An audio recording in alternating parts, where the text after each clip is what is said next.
So, good evening, welcome to all. And today our guest is the architect designer Ferruccio Laviani. I imagine that you're all familiar with him. It's many years that I know him, and he has carried out a lot of different projects, what we call an eclectic man. And when I interviewed him, he defined himself as a personality, Mr. Jekyll and Dr. Hyde. Well, that's actually true because he has various facets to his personality. He's a designer who designs product, very contemporary, but at the same time, he's classic. He is a designer who puts into play artisans of wood to carry out some furniture. Please take a look, and he will show you definitely in the various websites of the different companies some incredible furniture where you can see the skills of these artisans.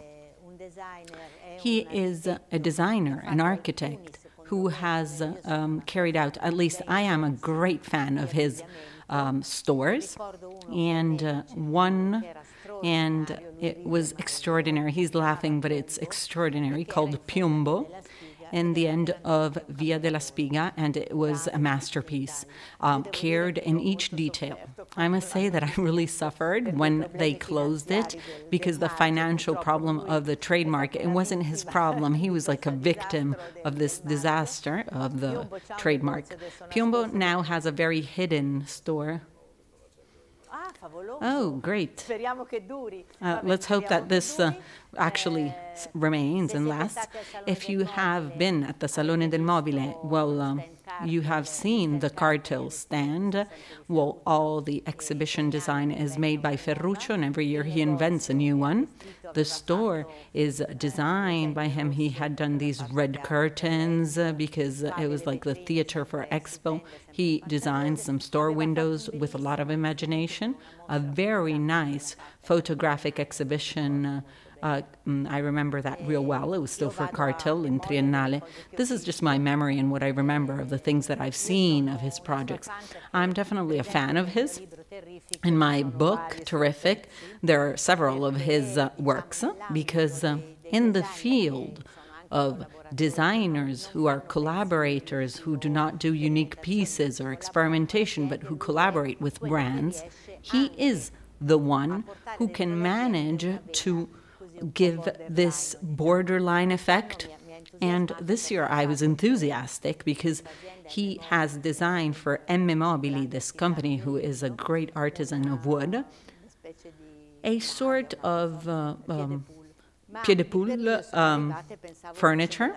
And at the real beginning I thought it was laminated. Rather, it's a carved wood. It's a pied-de-poule, houndstooth pattern. I mean, realization, it looks like a fabric. It's the dimension of a fabric. It's really incredible. And I'll pass the word on to him, and he can show you and have fun. Well, so it's a bit like alcoholistic, anonymous. Hello, I'm Ferruccio, and I'm here. Well, Cristina was very, very good. Can you hear me? Okay, great. She has been very, very good in introducing me, and I'm very, very pleased because she can really remember some things that, unfortunately, sometimes I forget about. Not because I'm snob, but you know, you always need a person who writes your bibliography, right? Well, after years, I mean, I started really young. I was pretty much her age when I started. I was super lucky. And as a consequence, I must say that I admit that the luck has definitely taken part to my professional adventure. Then, of course, I did deserve it. I really like to work nowadays, but I think luck is always a part of it. I have never thought to be an architect or a designer. I enrolled when I was 17 years old in a professional school in my city, Cremona, and you learn how to do violins and produce violins, and totally different. I had nothing to do with this industry, actually. And then I proceeded with another professional course inside the same school where working with wood, you'd work with wood and with other functions and therefore furniture. Then I want to be an Egyptologist, and therefore my parents said it's much better to do architecture. And then back then I was in a private school in Viale Monza, a design school. Now it doesn't exist anymore, and I started working with them, actually. This is just to give you a small, really summarized idea. In '83, I was 22 years old, and I started collaborating with De Lucchi. In '86, I became a partner of his office, and in '91, I went my own way and started working on my own. This has been my general preparation in terms of education, let's say. For work, my first client has been Cartel in 1991, so it's 25 years. Oh my God, so many. 25, Salone del Mobile. Oh my God, it's like silver wedding. Sometimes I don't want to say it, but it's very beautiful. We have to celebrate. No, I mean, Claudio's celebrating this. I'll write it to him. We should celebrate.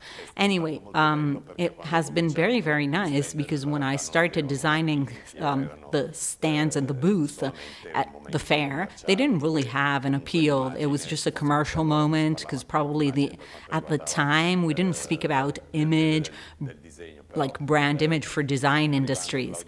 But Claudio Luti, who's the owner, with a totally different background, a totally different vision of the product, marketing strategies, because coming from fashion, he was in Versace before, and, he had a really different idea than a usual carpenter who was the producer of design of the time.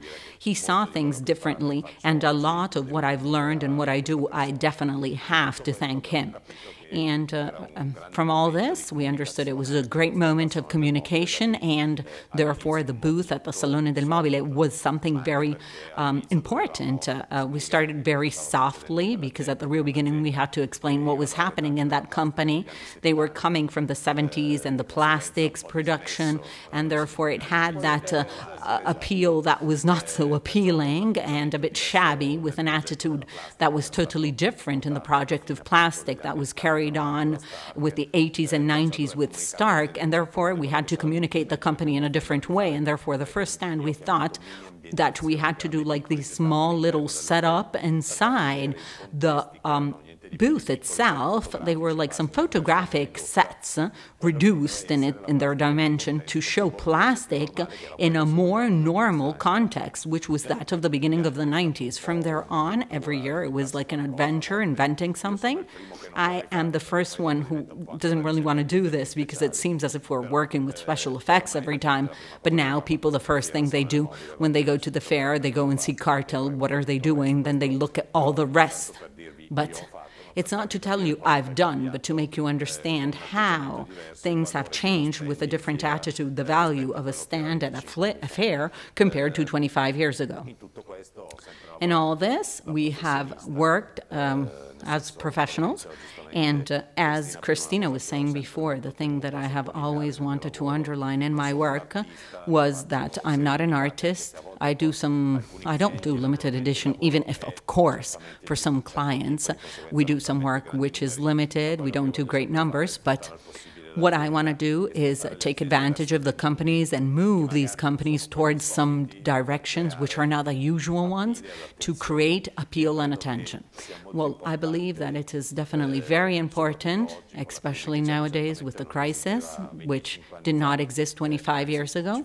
Actually, there was a first crisis between 91 and 93, and this is why I started working on my own. But effectively, with the crisis, what we have learned is that the people now have everything. There are 1,000 different kinds, over 50,000 different chairs. People pass by the store and don't even realize what there is in it. You need to stimulate these people and make sure that they want that thing, that they might have it already, but it's so beautiful they want another one. Or if they enter these spaces, for what concerns another part of my profession, which is actually closer to the retail, it's when people enter a store, they need to have a store experience, something that it's unique, something that gives you the will of wanting to go back to that place.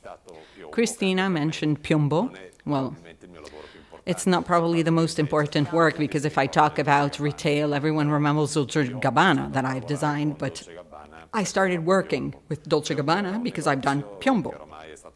Piombo was a store 96. It was designed in 96, 20 years ago.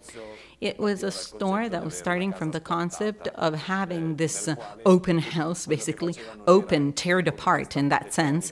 It was not the architectural context, but it was the furniture. If you take a house of someone who has just left some traces of his passage, and then you enter in this house, like a sort of addition of something of yours in something that already pre-existed.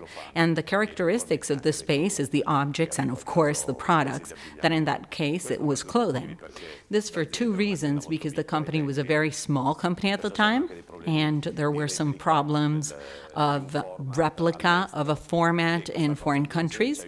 This thing, rather, was helping us in not having any investment in architectural point of view. When we were facing some of these retail spaces, the space was remaining what it was. It would remain raw, and that would be what was characterizing the space. The objects, you know, a nice couch, yellow, or a hanger made in brass. Well, Piombo, for a series of different kinds of adventures and problems, and changed management for a few years. And the thing that was very, very interesting is that Massimo Piombo, who is a crazy guy, absolutely, but I adore him, he managed to do the press campaign by people like Martin Parr, or maybe the photographer. Oh, come to mind, sorry, I can't remember her name. Or, no, much more. Okay, this is a bit of a timer that it's hitting me right now. Or, I don't know, mini film of, from which they extracted some frames to carry out the ad campaigns. Nan Golding, here it is, the name. A person with an attitude towards things, which is very, very important, because she gave me the possibility of seeing fashion and the fashion attitude very different compared to how I have looked at it before, like great institutions such as Armani, or there, once again, another person with the Missoni family. Piombo has been a very important project. From there, Dolce & Gabbana, but Dolce & Gabbana originated in a very casual manner, in the sense that Stefano and Domenico, when they were studying in Marangoni, I was doing Politecnico. They have started as assistants of this designer called Correggiari, and he had a showroom in Via Goito, where there's the Parini High School, and well, De Lucchi had, we'd eat a sandwich together in the same bar, because I had my office there and they were working there. At the beginning of the 80s, there weren't very many people, creatives, and, the bars are those, and the places you'd go and the meeting places were the same. Ippodromo, Tribuna Centrale were the places where you'd go.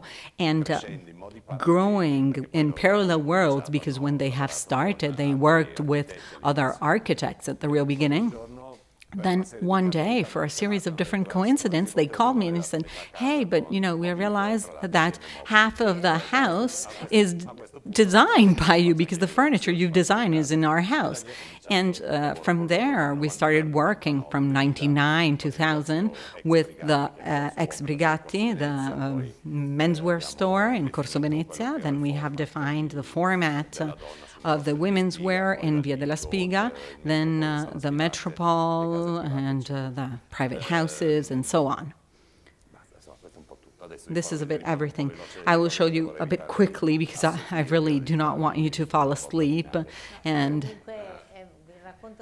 anyway, it's very interesting what you have said about these people that were rotating. It's very interesting about the 80s. You have mentioned Correggiari, well, a figure who has disappeared, but you don't know him, but if some of you are interested in fashion, please research, because he has been a person who was very far-sighted in the sense that he didn't manage to have success, because of course you need managers close to these designers and creatives, right? Armani is a great example for this.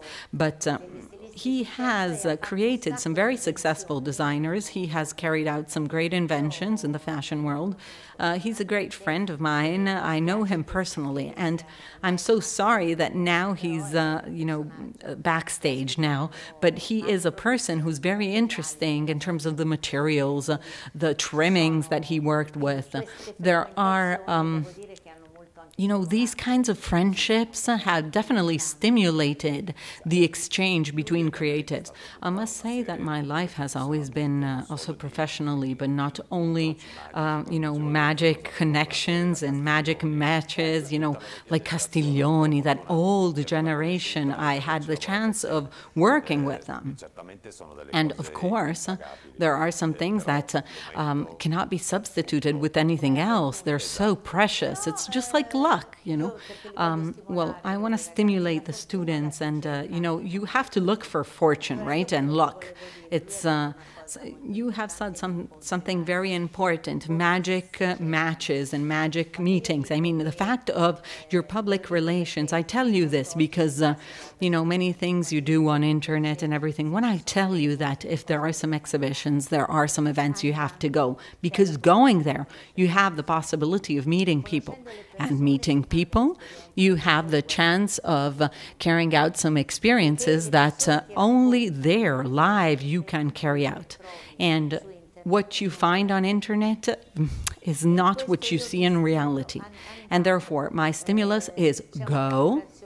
There is this inauguration opening because the relationship with the person, with the creative, adds a lot to what you may learn.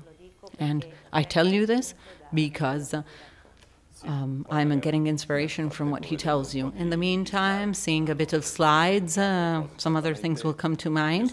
Well, certainly, I am more than convinced if someone wants to go somewhere,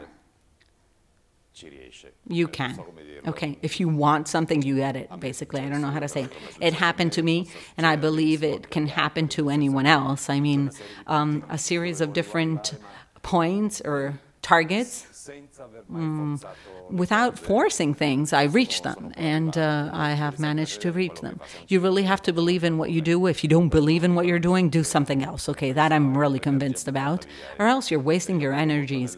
I truly believe in energies, and if energies are trashed and wasted, they don't come back again. And therefore, if there's a positive energy and you really are determined, well, I believe that with hard work, you can reach it. Yeah, probably the others realize. I mean, other people realize that there is this energy. That's probably why. Okay, so to start killing you, let's start from prehistoric times. These were two projects that I carried out in the times of De Lucchi. This is a post-Memphis.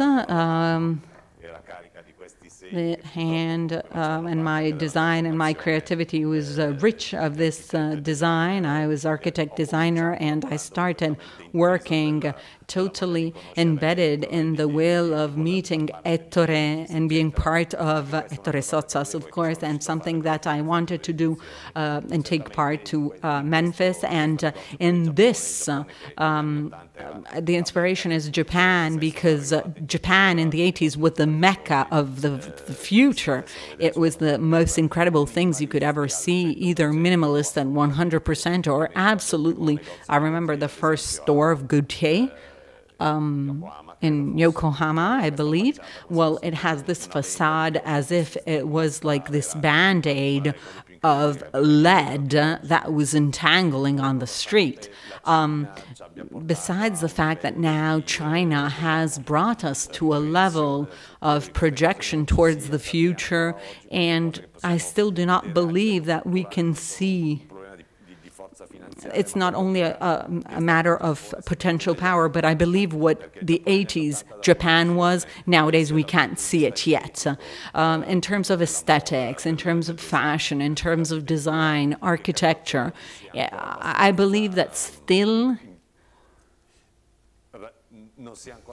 it has not been reached by other situations or other nationalities. But this is my personal point of view, okay? This was an exhibition, rather, that was carried out in Louvre, in the Louvre Museum, Musée des Arts Décoratifs. I was a partner in De Lucchi with Achille Castiglioni, who was a partner as well, and this has been the great meeting with Achille after having him as a professor in university. I met him there, but then this was a great contact in a seminar in Cremona, in this design, in this like a furnishing design that I did after designing violins. Well, I started working with Achille here, and it's the end of the 80s, and my friendship started with him. And when I left Michele De Lucchi's studio and I started working on my own, one day he called me, well, I know that you're now working on your own, and why don't you work with me and we can work together? And Achille has been one of the greatest icons of design, and but he was not, someone who has... he was not the Mendini of the situation, who was very, of his atelier, of his school. He has shared a lot, let's say. It was a source of talents and young designers. Achille was definitely more closed and very Milanese. And he has showed a great affection, and professionally, he has managed to do a lot of things with me. He has introduced me to some companies like Floss. I was art director with Floss for 10 years, and then I worked with De Padova. Maddalena has still been present in the company, and then a series of other kind of situations, of which I definitely have to thank Achille. According to my point of view, well, what I tried to offer and to give him as a tribute was that of having him design the last product. And we will see it was an armchair called 4080 that I've designed for Moroso, because at the time I was like an art director of Moroso, and therefore I asked him to do this armchair. And in Via Pontaccio now it has been totally redesigned, but that's the showroom of Moroso. This was probably one of the last works I have done for De Lucchi. It was the museum in Groninger.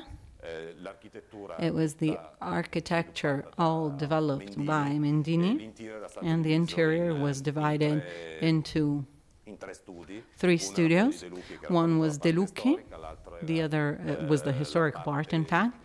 The other part dedicated to the Compagnia delle Indie, done by Philip Stark, and a third part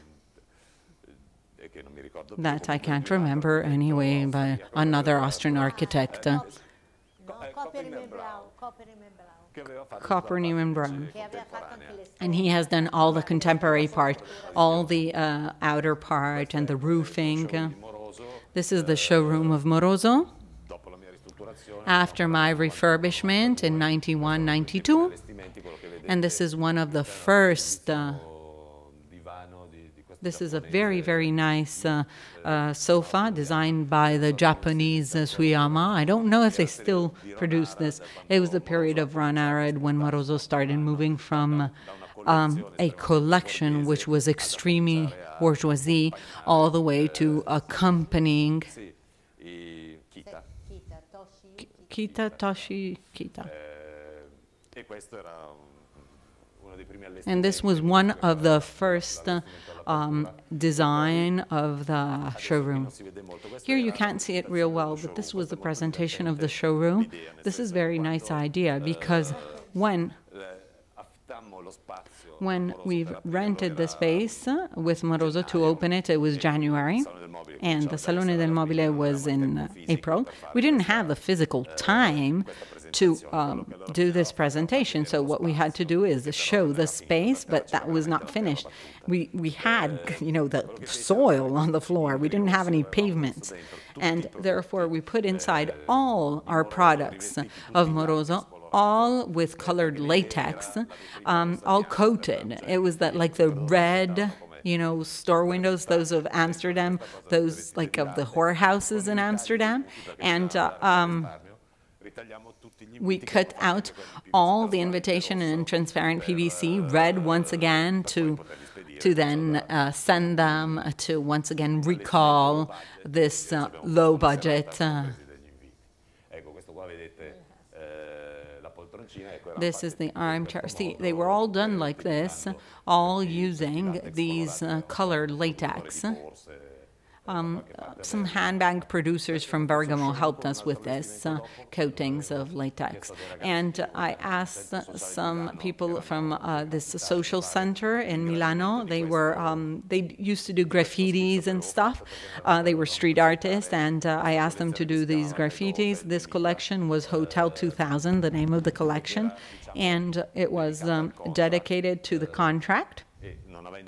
And not having a hotel, well, I wanted them to understand this thing, so I basically redesigned this hall of a hotel on the floor. There was some PVC, like Persian rugs on the floor, but of course they were PVC. And then I gave them some sketches, and they... on these fabrics and these sort of backstage curtains, we did this. So this is another event called One Night in Heaven. It was that period of ecstasy. Everything was metallic. And this sort of arena of Innocenti pipings. And these all looked very, very glam, like English London clubbing style. It was 98. This is an exhibition of 4080, the armchair we talked about before. We gave it the name of our age. I was 39 at the time. Achille was 82, so we transformed it into... it looked like a limit, the speed limit, and it's like a 4080. And then the structure became like a sort of a sign and mark. What you see in Achille's hand, would that become like a very big video game? Because inside the showroom, using some fluo colors, it was like an old flipper, where, of course, with these fluorescent colors, you have these things come out as if you were inside a video game. Of course, now the fluorescence doesn't really look like this. These were not digital pictures, so of course the colors are not so accurate, but this is what it looked like. See the armchairs there, maybe? Here. This was the period of Helmut Lang, and he used to put these fluorescence, like tapes on shirts, and we took the idea from there to do this sort of graphic sign on these fabrics that could be changed. At the real beginning, the armchair had one unique structure, and then 10 different kinds of fabrics that coated and upholstered these armchairs, and then we kept one, which was the true production. This is another exhibition designed for Moroso. This is the presentation of the 80 years of Cassina, which was a retrospective of Cassina, where, of course, the Superleggera was the symbol of the company, which is this famous chair of Gio Ponti, and the revisitation of the Ligurian classic chair. And then there is all these technical exhibition design where we could see a quantity of products. The part on this side, it seems as if it looked like a storage space of a very big company, and that was the shelving that they used, and there is a storage in Cassina to stock all their products or semi-manufactured. We brought them to create some divisions because in Triennale the space was very, very big and we had to create some different paths. These were some displays in front of the store. This is a project in Brazil because in the meantime, the mid-80s and all the way to the mid-90s, I've lived in Brazil. Every 15 days, I came back and forth with Italy.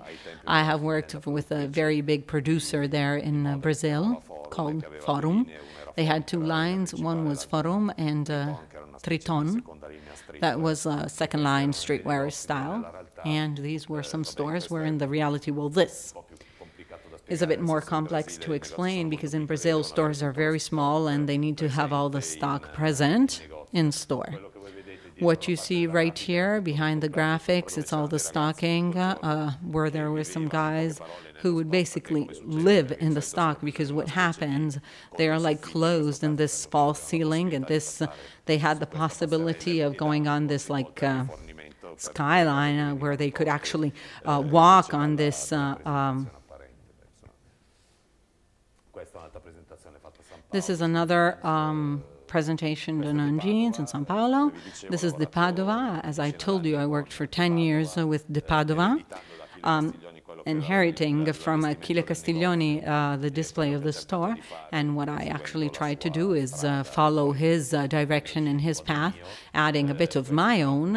And these are some displays, the one with origami, Salone del Mobile, a Christmas, other store windows of De Padova. This has been the first display that I have done for De Padova. Mrs. Maddalena was one of the funnest ladies in the world, but she's the most requiring also. She wanted to test me and challenge me. He says, I don't really know what you do, but if Castiglioni tells me you're good, I will trust you.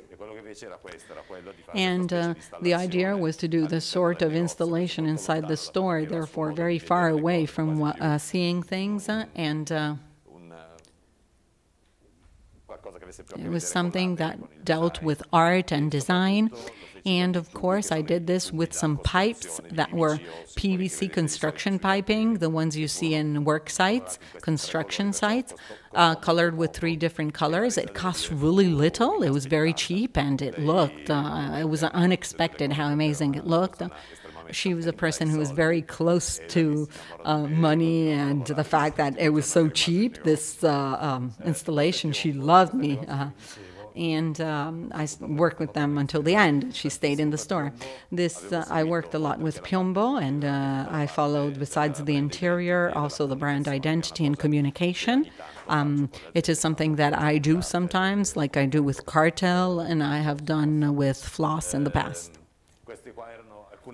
These were some parts because the themes of the collections of Piombo, there was a formal part, and then there was another part that we called gardening, which was more casual, you know, like velvet pants, and there was an evening, and then there was a part, I can't really remember correctly actually, but these are some of the various situations that I dealt with. The posture was very shabby and finished, and the only thing I actually used was this it was like this false ceiling that helped me to hide a whole part of piping and power plants and everything. And if you extrapolate that yellow chair that was Moroso, and it was my product, with a yellow carpet, a rug, and the self-standing hanger, you'd go to a corner, a shop-in-shop, or another space, well, you would understand that that was Piombo. From there, to reinforce the idea of the redistribution, we've done these campaigns, and this was a picture of Martin Poe. And this was a party in store, and I mean, these were very journalistic pictures, and we chose 30 of these, and they were taken as reference for the ad campaigns. If I'm killing you, please tell me. Okay, these are some other examples. These are some books of presentations of the collections. And these are like the lookbooks that we had to do to present them to the various commercial sales. It was like playing with dolls in the sense that there were acetate sheets that one on top of the other would transform the look of the season, divided for the 4 different lines that Piombo had, and then there was an entire collection done on the patterns at the time. I really liked the idea of numbers. There were all some Bodonis, and then I carried out another pattern because it was a company that was working a lot on color, It was like a sort of Paul Smith, but definitely more Italian and more from like the area of Naples, and it was fundamental, the fact of using this sensitivity on patterns, on products, and on communication in an institutional level. What you see underneath and what you can see was looking like, you know, the movie posters, like Papi Corsicato was an example of this, to do the still lifes that were then be used to the ad campaigns. And these are two other invitations for other two collections. I was telling you these were other spaces inside this courtyard that then was closed. There used to be a Milanese restaurant.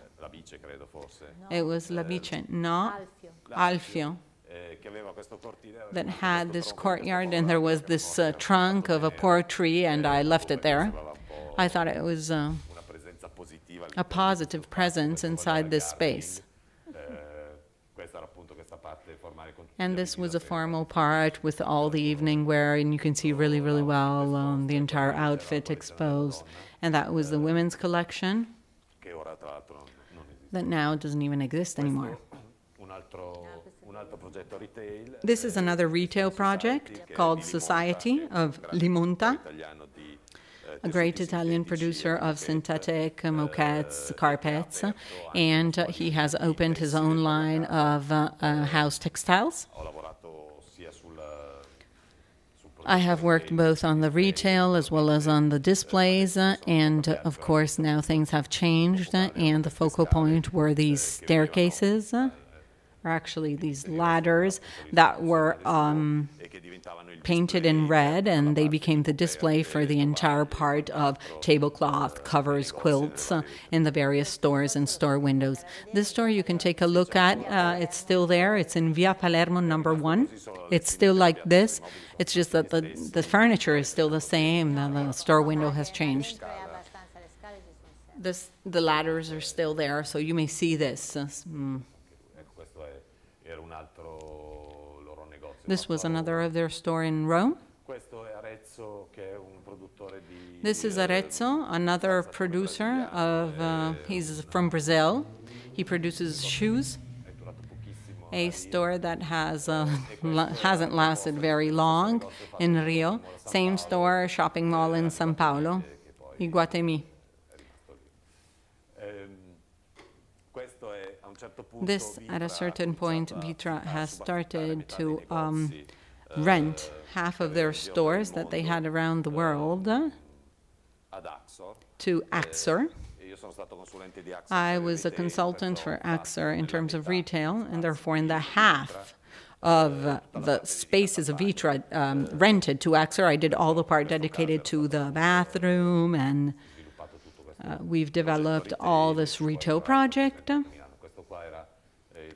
This was the project in Prague,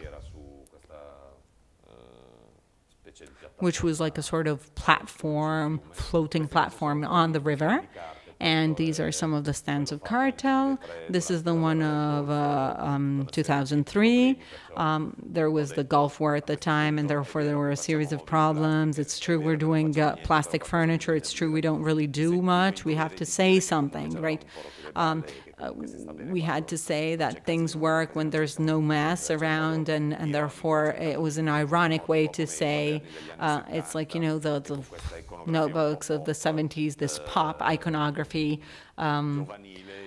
young, and the fact that Cartel had a conscience, and this conscience had to be in some way transferred to the public. It was not only product. These are some other booths designed. It was done in Roffiera, the new trade fair. Structure, very dry, very industrial. I really wanted to show with a time sequence the things that were carried out throughout the various years. It was very industrial. This was another one designed with some piping, worksite piping, all painted in white, and we created like these different boxes. And this one, Flickr, was launched, and I really loved to see people who went around the world and posting these pictures. I thought it was very, very cool, and to take other people's creativity and celebrate it, to celebrate something else, and therefore we asked all these people if they could give us the copyright to use their images. And using their images, I basically edited these. There was this robot in England who went around and he took these, which were the prototypes of Stark, and that was a famous rush of the waiters that had the real trays designed by, now it will come to mind, Bellini. This rather is very glacial in terms of atmosphere, and what I try every year, I want to balance special effects with something which is more institutional and more calm, and I want to recreate this expectation which becomes like, I don't know, gives me a bit of anxiety, and therefore what I wanted to do is to show the project, and therefore I did not want cartel to be only seen as transparent plastic. And in the meantime, more than 10 years have passed since La Marie was launched, which was the first chair in polycarbonate of Stark, transparent, and I wanted people to read the project, and therefore I had to neutralize the color and all the other things to make people understand the shape and the project itself, therefore presenting these only black and white. Of course, being color the strength of Stark, I have definitely had a great, let's say, fight in the company, an argument, because I wanted only black and white, because color is very important for cartel, and we had very transparent tokujin and very clean, and it was this freezer effect. This was exactly the year after when, of course, I had to hit the hammer harder on things, and therefore it was like this, like roofs, you know, those open roofs in the States where you could see cartel a bit in all roofs where people hang out, and therefore it was like the silhouettes of the products.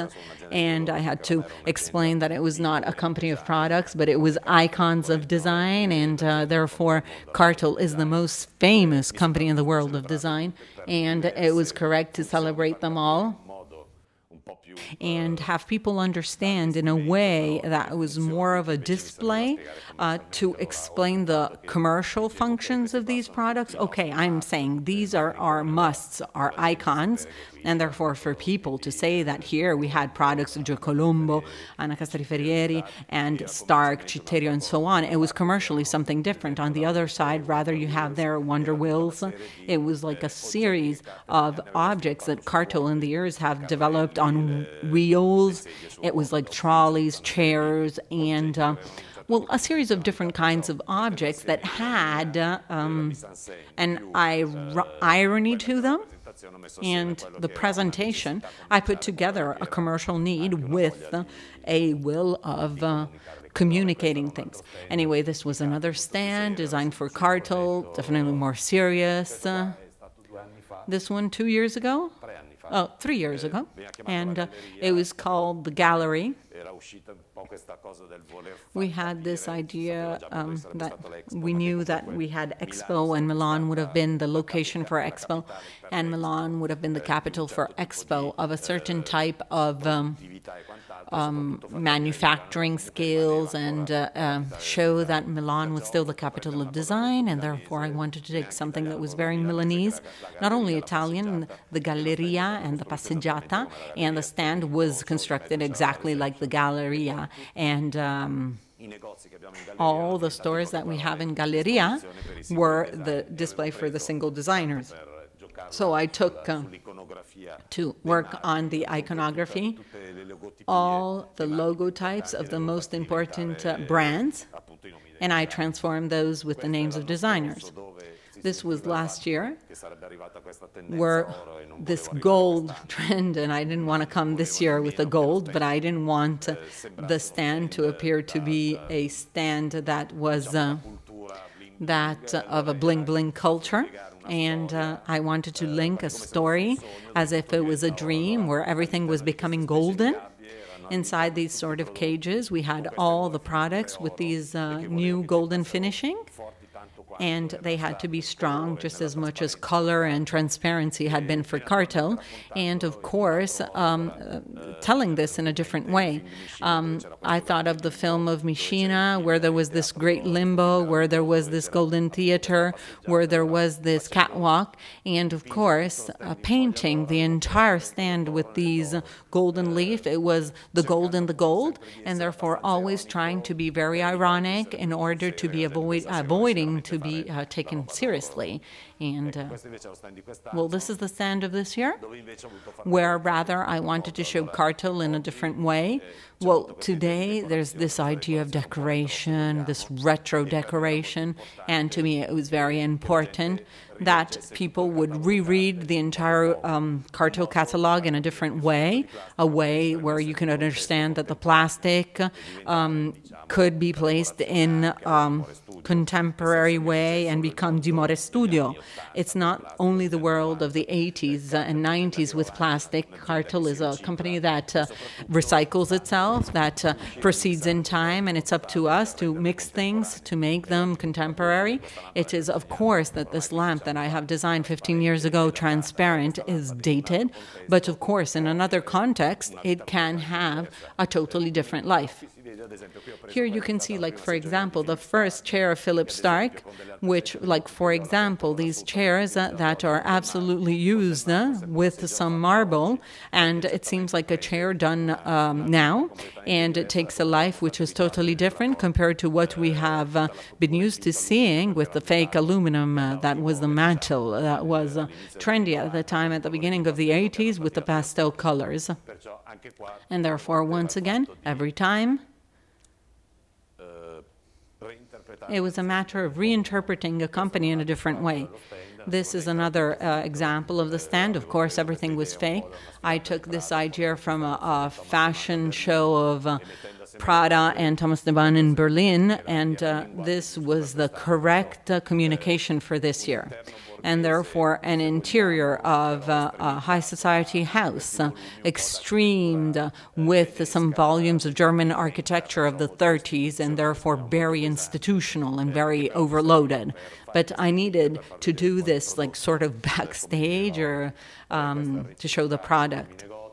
Cartel first stores first was totally suspended because my first idea on the Cartel retail when I designed the first store was that of tensile structures that would hold up these glass shelvings, basically, because it had to be, the structure had to be as invisible as possible, and the product had to be very readable. Then in the years things are very similar to these, but this is the concept that we keep on using in the various stores. These are various displays we carried out in the store. This was carried out for Cartel, Goes Rock, with the various chairs designed by Lenny Kravitz. And here we had all, like, the speakers, a bit dark Gothic, with the guitars, using all black products that we had in Cartel,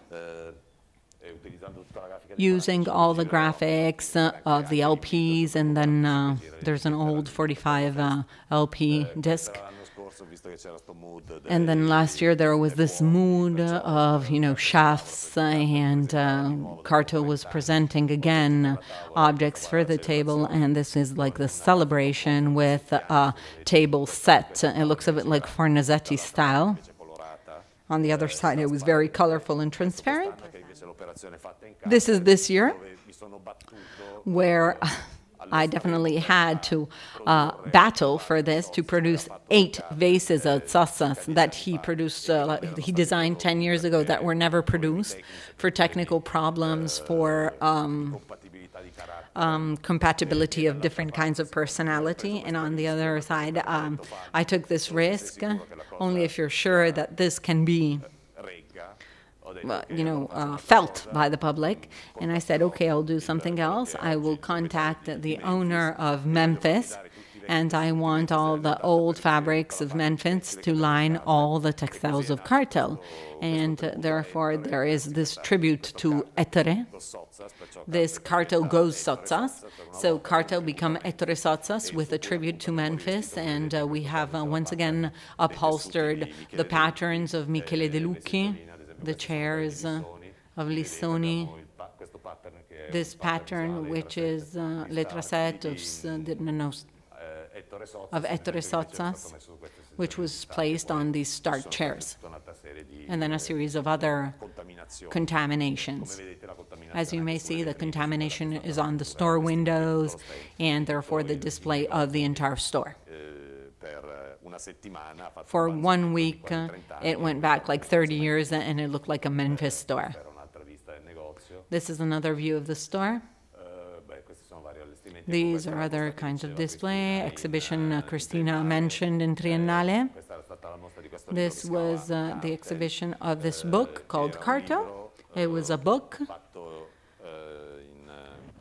designed in collaboration with Vogue, where they've called 100 photographers, fashion and art photographers, to photograph Cartel. And this was a presentation on all these book stands. And there were the same number of book stands as the pages of the book. And you could see the book all open. At the time, we didn't have any iPad, and therefore, this is 20 years ago. And this was the most, let's say, easiest thing to show things. This was a presentation of Cartel Outdoor, where I had made a series of these enlarging and zooms of Cartel products with the topiary art. Of course, everything was fake, all in plastic, and we carried out an installation at the Triennale Gardens, and there were these Triennale objects and products that were looking like they were bushes. This is an exhibition I've carried out in the Metropole in Dolce Gabbana. It was called La La La La La, where the prototypes were shown, and why I designed these lamps, both those produced as well as those that were just prototypes. It was just done with some 3 pods, and some were just on the various stairs where people usually sit during the fashion show. This was an installation done in Triennale. One of the various boxes dedicated to the company was why and the influences that Cartel has with designers in the world, and the influence that Cartel has, how Cartel has influenced the world, various installations in Cartel. This is Old Museum of Cartel. If you study design, not because I've designed it, but actually the objects there are very important. There are 70 years of Italian design, both in communication as well as product communication, on a material which is actually a DNA, which is unique in the whole world. This was the previous version, done in '99. Here, the graphics has changed, as well as the display of things. And this is the new image. We still do not have the very new and last pictures. The various store windows of Cartel, and this was taken from... This was in 2009. It was done for Moschino with Barbie, and we gave his, the boxes and the display. And furthermore, there was the box Natural Dimension with all the real furniture, and Cartel for the occasion did the replica with the Barbie, like in real scale, in miniature, all the objects. Like toys. This is one of the campaigns we've done for Cartel. Cartel loves Milan, Piazza Duomo, various products for Cartel.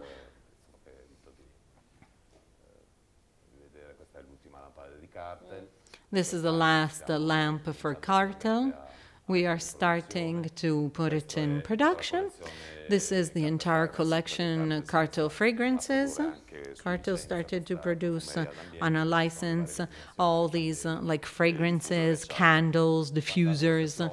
This is Floss, the first concept retail of the stores, where there was this platform where It was simulating the floor for the display of these lamps. The cube was to be used for these lamps and to have a height which was more similar to what was the height where one can perceive a freestanding lamp, and the frames were used to do the various suspensions as well as the applique. They had different kinds of finishings, and this was the showroom in Paris, Rue de Bourgogne, Stockholm. Showrooms and finishings in cement, Copenhagen. This in old store in Rome. Displays for Cartel. This was when they presented this collection in the collection called, I can't remember any year, I will tell you. It was designed by Stark, and the idea was to do all these glasses that were sanded. Lux, lust. And therefore we had different kinds of, it was like the old vases, it was like all produced with this old technique. And when we were discussing the exhibition of this, well, it was very, very important, and it came to mind how people, clean this. It's so precious, and therefore it's delicate. How can you, the recall of the maid that uses these dusters to dust off and clean all these very delicate objects. So we carried on with this brainstorming, and we used these mannequins with these dresses. But the funnest thing is that there were visitors that were especially foreign that were taking group pictures close to the mannequins that were pretty embarrassing, actually. But it worked. I mean, people remembered this. These are some other stands for floss. This was a stand where I wanted to show the technology contained in the lamps, and therefore this is 2001. We have carried out inside the stand because we had a circular path with a central working station, and this circular path had these showcases where we've done the explosion, basically, the extrusion of these real lamps. With these nylon strings, so you could see exactly what was contained inside the lamp in terms of technologies. This was another stand we have designed for floss. It was the presentation of the light gun of Stark. And I have done this Che Guevara style Pueblo, Viva Pueblo, and this fist that was holding this. I didn't want people to pretend and misunderstand this message. And then here there are some other displays, always referring to Philip Stark. And here, rather, we had these spotlights done of Piero Lissoni, Fort Knox.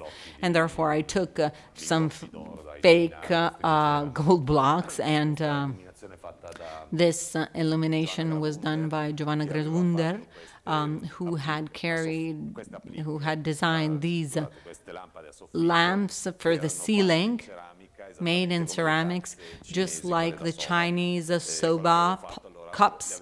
And I have placed them on a table as if the table was upside down, and from these cups light would come out. These are store windows. Calvin, Citerio was taking the... These are other. Castiglioni was like a punching balls. So we have all these lamps and these boxers. Then I wanted one with all the squared fruit because it was a summer store window. 97, yeah. Look at the gun of Stark. The other was a store window, all done with blackboards, with drawings and notes. This was for floss, all made in wood. It was a tribute to Achille, who has always loved to use this raw wood. And there was an entire path where time by time you could open up these different rooms with the single products. This is Foscarini, a store they've opened last year, actually no, 2 years ago. And this is the first lamp I've designed for them in '91 called Orbita. This is a store in Milano. an old stand, another stand of Foscarini, stand of 2 years ago of Euroluce. This is this year. It has this great staircase with all the products. Rather, this one is the installation that was carried out in the store and the panel of light. And there was like this double mirror, like a barber shop with this hole with lamps, and you'd pass just behind all these, you'd see the various products. These are the lamps for Dolce Gabbana, all Dolce Gabbana first projects. This is a restaurant, private, in their headquarters. It's called Gattopardo, where buyers and clients go there. This other one was a part of the residence for celebrities and famous people who come for fashion shows, and they have this private apartment. And of course, it is logic that when I work with a client, I try to follow their iconography, putting some of my own style. The goal is when that client can in some way tune in with your creativity and their iconography. He trusts you, you know what he wants, and therefore you give your interpretation of their point of view. And this is the store, the ex Brigatti in Corso Venezia. Here are some other parts, the Martini, absolutely identical. These are the stores for women, and this is the yacht Regina d'Italia. This was the gold. Now it's not like this because it's something else now. Some parts of the gold. This is a joint venture that I have carried out because Cartel at a certain point has produced an armchair that is always that of Stark, that time to time changes its dress, its Mademoiselle and so on. In 4 years it was produced with a pantered fabric of Dolce Gabbana, and therefore we carried out a presentation done by Stefano and Domenico of all the design objects that Cartel had produced, and we did these platforms in the store to see their choice on these pop objects, a bit vintage, that they also loved to show in their store. Some other things, well, here is the famous black chandelier that I have used for Dolce Gabbana, which is Torso, and here he asked me to basically invent some things, and we did this palette of fluorescent colors, and we created this very big glass cage. They were so expensive, so difficult to do. We had very few to make them seem that they were so many. We did like a lot of different mirrors, and therefore it seems as if you were in this very absurd world of reflections and colors, and a bit of parties for Dolce Gabbana. The entrance of Metropole. This is the Metropole. Celebrations of the 30 years of Dolce Gabbana. La Rinascente. This is the press campaign. I did the art direction of Ragno and Marazzi Group. These were the campaigns and the stands and the product. This is M Mobili, the company I was talking to you about before. And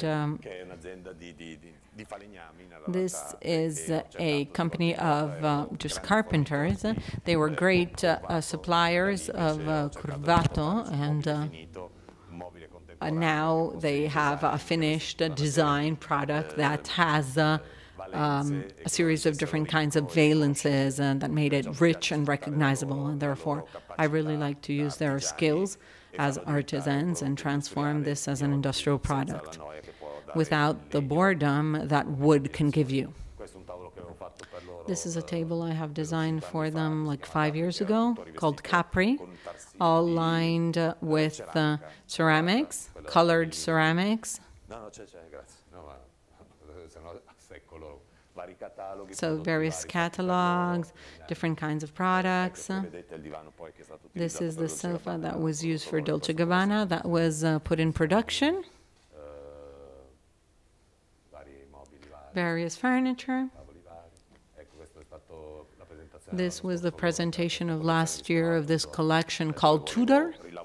where I wanted to work on wood, on different kinds of graphic patterns, and therefore this was done with this container that was more sober. It was called a turbunazza, and it was like this very big wardrobe, a very strong entity, but there's a series of different kinds of declinations of furniture that are more social or placeable in some normal situations. This is when people go to fairs or from catalog the possibilities and the range of possibilities and where wood can go. And therefore, it's not just a regular not wood, and that's it. These are their products, a table designed this year. It's like all carved in, done with the minimum thickness of wood. And here we can see 3 meters. This is a minimum layers once again for the bookshelf, and this was Cristina was mentioning this before. This is Collezione Rustica. It was having different kinds of finishing that is carved and done exactly with the normal checks of a tablecloth. And it was carried out with these colored wood. I'm trying to see if we can do a pre-composed. Now every little square is, they glue it on and polish it and finish it. And this with a series of different variations of colors. And these are all the products. Rather, all the bases are carried out from this piping made in brass that it's actually coated with copper. By Antonini, jewelry that has been sold. This is Perizzeca, which is where the headquarters and this pavilion, the new part of the social headquarters in Rennes. This is Hennessy. I did the packaging as well as the communication and the displays, VIP presentation of the cognac all around the world. These are the corners in airports. They are transformed when they use them, but the base is that. This is done for Paradis Russe. We've worked with the stopper, and on the top, basically, we've made this immense, gigantic. And we have made this edition of it. This Dada kitchens, various kitchens. Now let me go quicker. Sofas for Molteni, armchairs for Molteni. This is maybe another work with another company that works with wood, Fratelli Boffi. This was some classics where they do some very classic furniture. They're famous for this. Philip Stark every time does a hotel and asks them for classic furniture. The classic can also be treated in a more ironic manner, and here, in fact, I have involved Fratelli Boffi, and they do a master with Fratelli Boffi. They are very, very good. So you will have the chance and the possibility of working with them. And, yes, driving them crazy. It's a good vibration. To do the first, I think they took 6 months. Now they can do it much quicker, because at the real beginning, it was a headache for them. But I might say that it has made them even more famous. And this is a display in a garden, the Casa degli Ateliani, where Leonardo used to live when he'd paint the Last Supper on the other side of this road, basically. And the family owner of this brand, Cieci, they do some outdoors, very Milanese and high-class fabrics. And we've done this sort of tents and with these benches, and it's a bit aristocratic, upholstered with their fabric. Same thing, the installation for them. Or Interni, 2014. Last year at the I Portali, it was called virus, as if we had basically the disease, the virus, on the portal. This exhibition done at the gardens in Brera called the Garden of Wonders, which is the story of the fragrance, done at the Orto Botanico, the Botanic Garden. There's the timeline that explains that, which is the fragrance, and so on. And in addition to that, there is and this one where there are the different kinds of sets of each designer, giraffes, and much more. That's it. Yes. I tried to go as fast as possible in the end.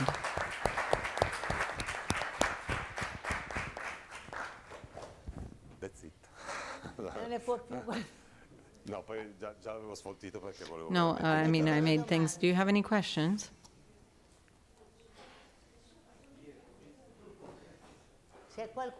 Is there someone who wants to ask some questions? No, good, great.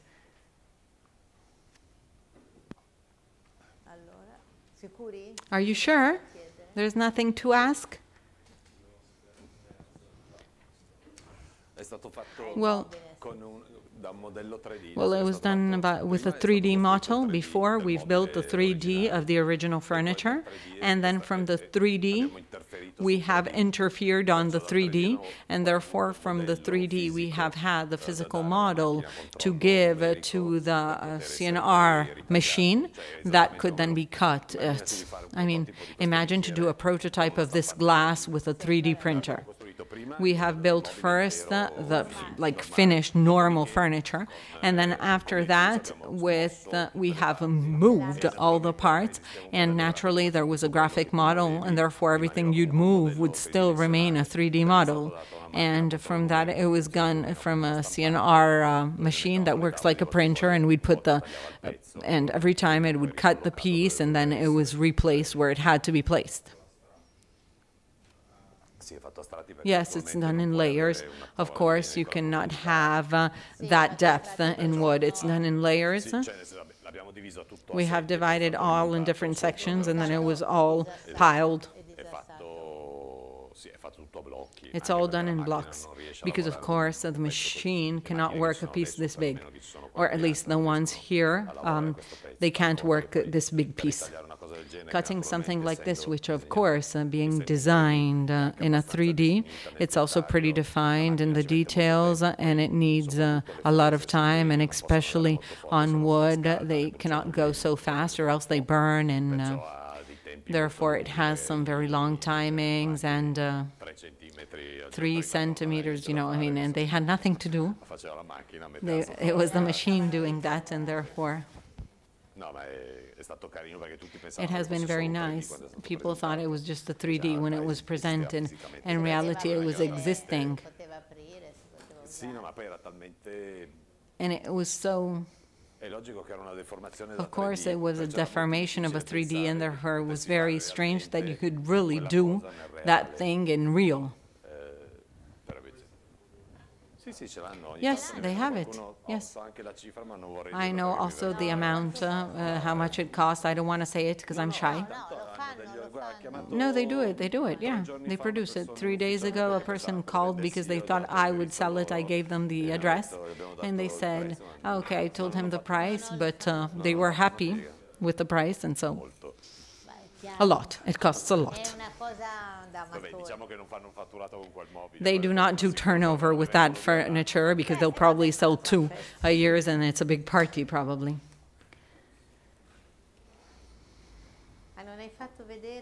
You didn't show the ones in marble. Oh, yes. But I already showed a lot, and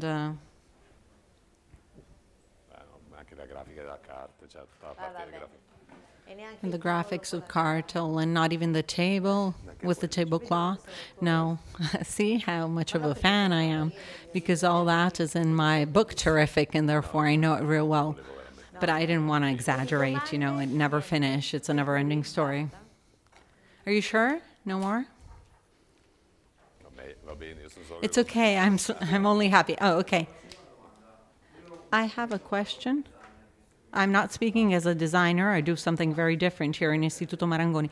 But it's evident to see what you have shown throughout these years that your creativity is not applied only to a product or to a line of products, because effectively you have presented various things, and therefore design is a proposal of a packaging all the way to other kinds of creativity. What is the suggestion that you can give to students who finish a course that at the beginning of their career they make a precise choice, maybe on product design or another kind of course? How can they approach themselves to the working world? Maybe that of becoming Dr. Jekyll and Mr. Hyde? Well, I actually believe that today we tend to specialize oneself, but if you go back in '83, each and every one of us in an office would be a graphic designer, because there was no computer.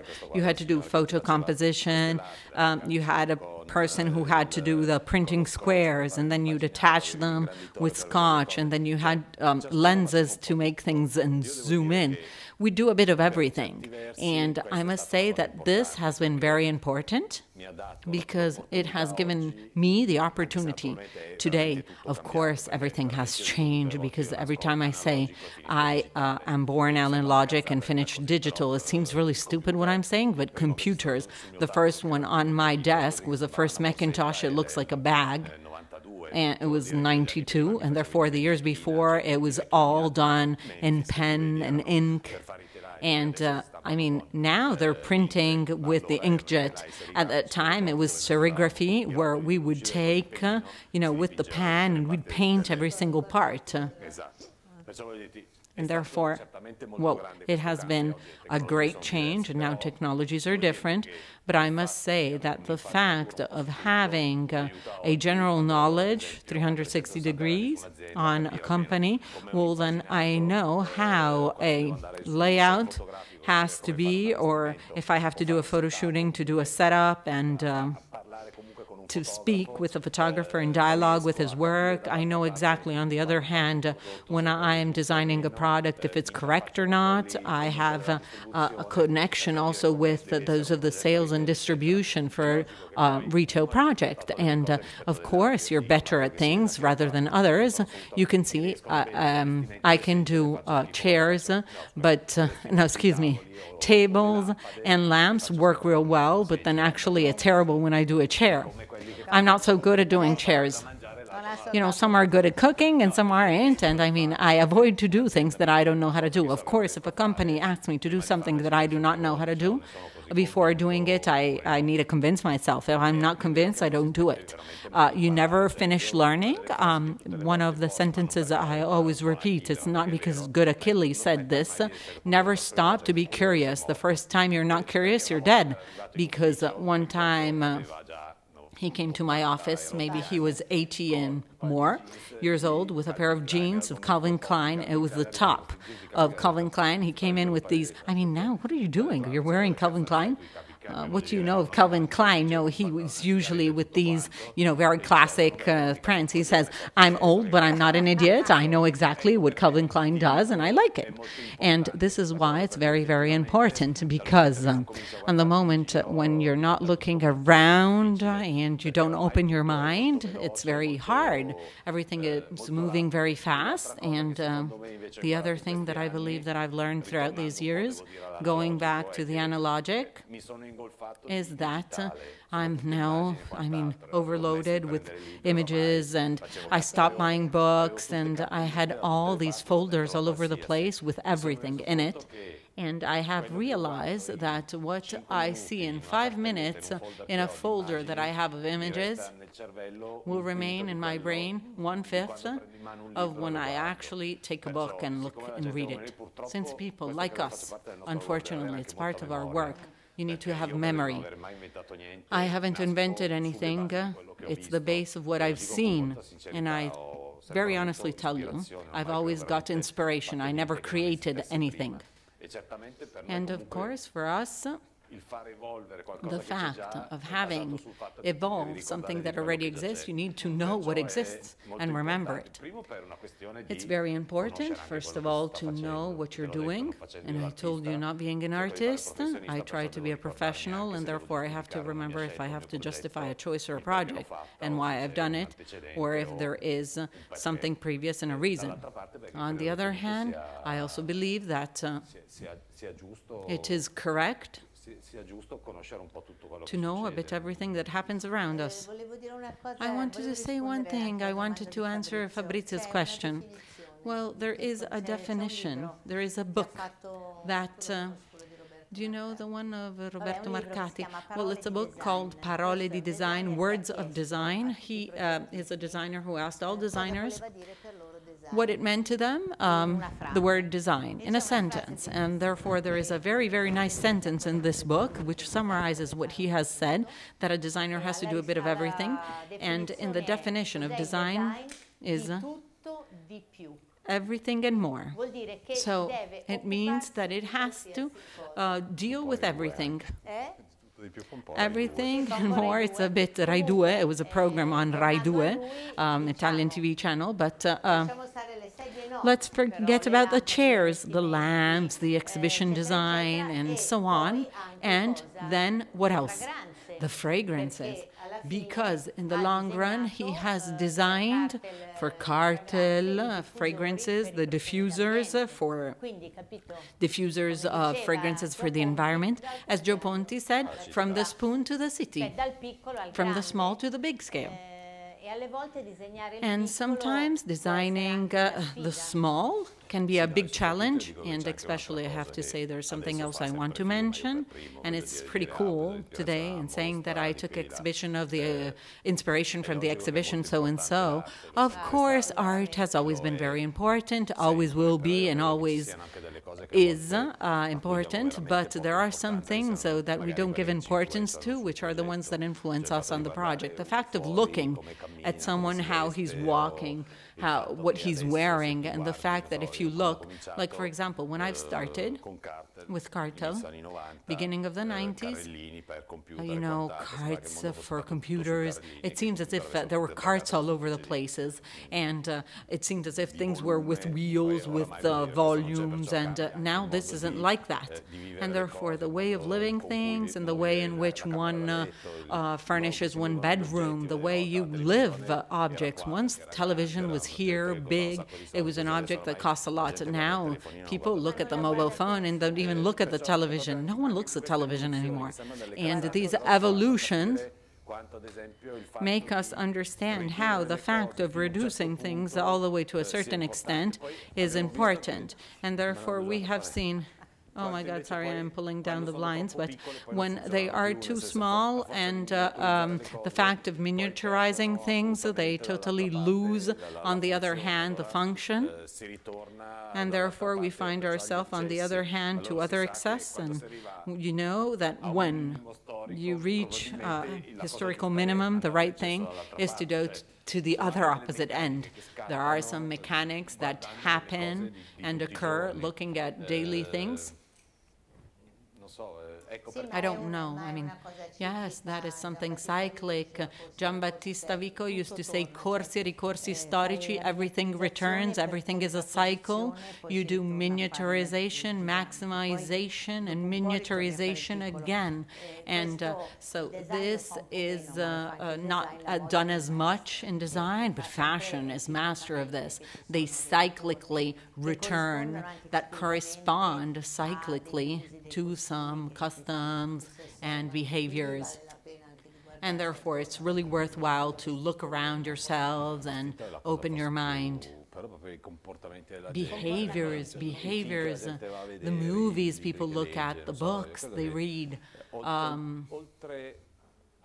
I think that besides the usual influence, fashion, art, that are the most obsolete, most straightforward, because it's cool to say this, I took it from there, but I believe things that are more down to earth, that give much more inspirations.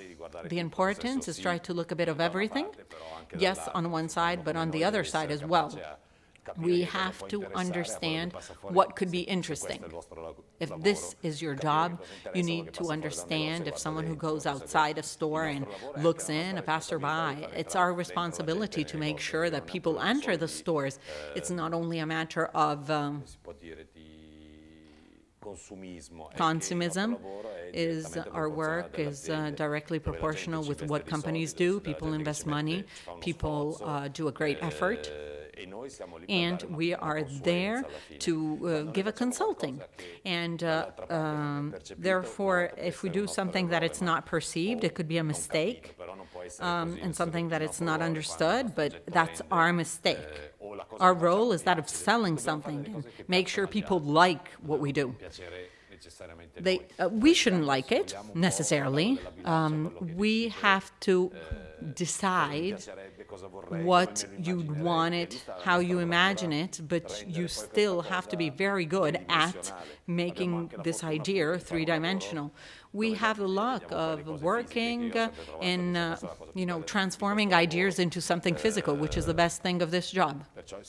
So I believe that all these things are necessary to make us good professionals. Okay, that's it. Thank you.